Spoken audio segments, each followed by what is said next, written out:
दोस्तों नमस्कार। जैसा कि आप सभी लोग जानते हैं कि इंसान में समझ की कितनी आवश्यकता होती है।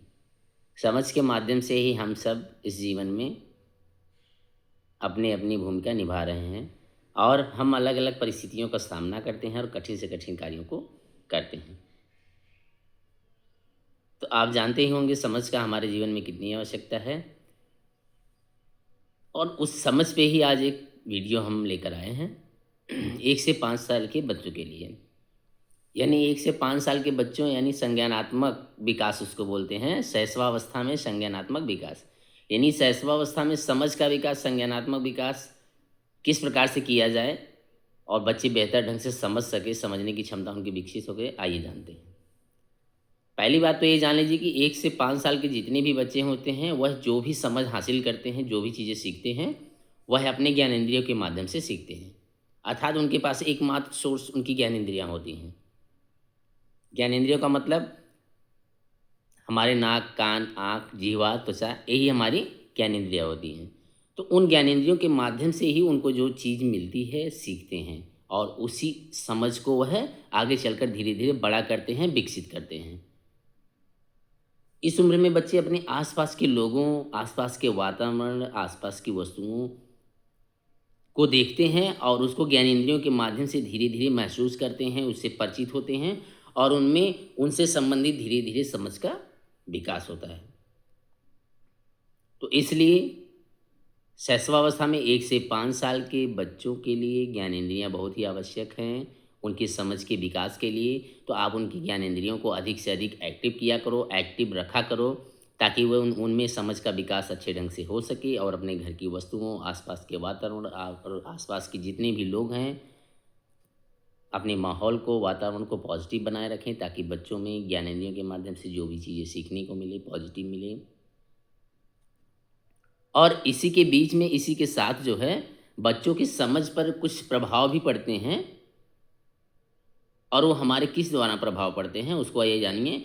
और आप इस प्रभाव को बहुत ही ध्यान से देखिएगा यदि आप सभी के घर में 1 से 5 साल के बच्चे हैं तो विशेष करके। पहला है कि बच्चे के पालन पोषण हम किस प्रकार कर रहे हैं। बच्चे का पालन पोषण आप किस प्रकार से कर रहे हैं वह काफ़ी डिपेंड करता है उसके समझ के विकास पर।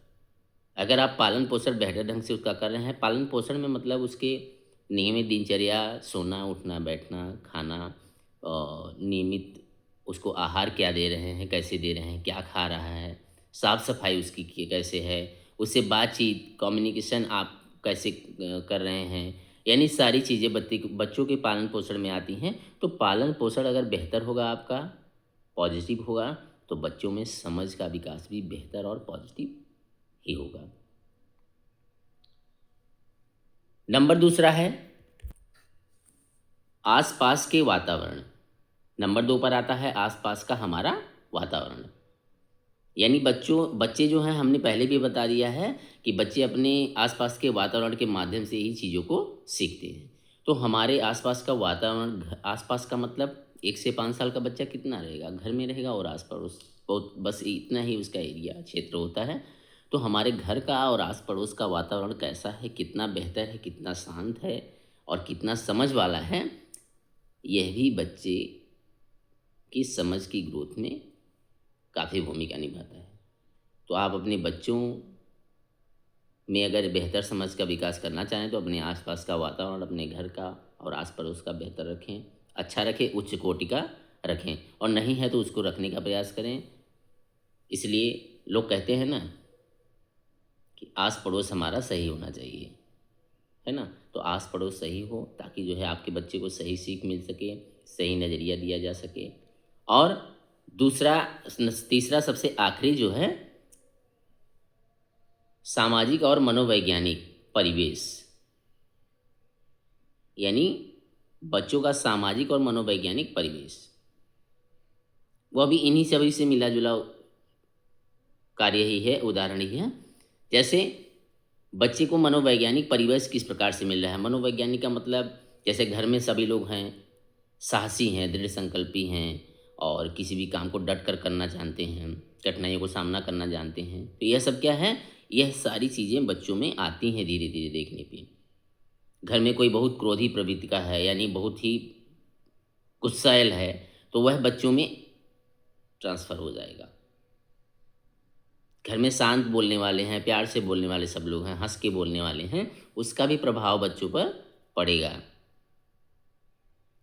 ये सारी चीज़ें मनोवैज्ञानिक परिवेश हैं। और घर में सामाजिक परिवेश में कैसे बच्चे बड़े लोग कैसे आपस में मिलजुल के रह रहे हैं, एक साथ बैठ के खाना खा रहे हैं, एक दूसरे की हेल्प कर रहे हैं और एक दूसरे का समय समय पर ख्याल रख रहे हैं, हाल चाल पूछ रहे हैं। तो ये सारी चीज़ें बच्चा देखता है और उसमें वो चीज़ें ट्रांसफ़र होती हैं धीरे धीरे।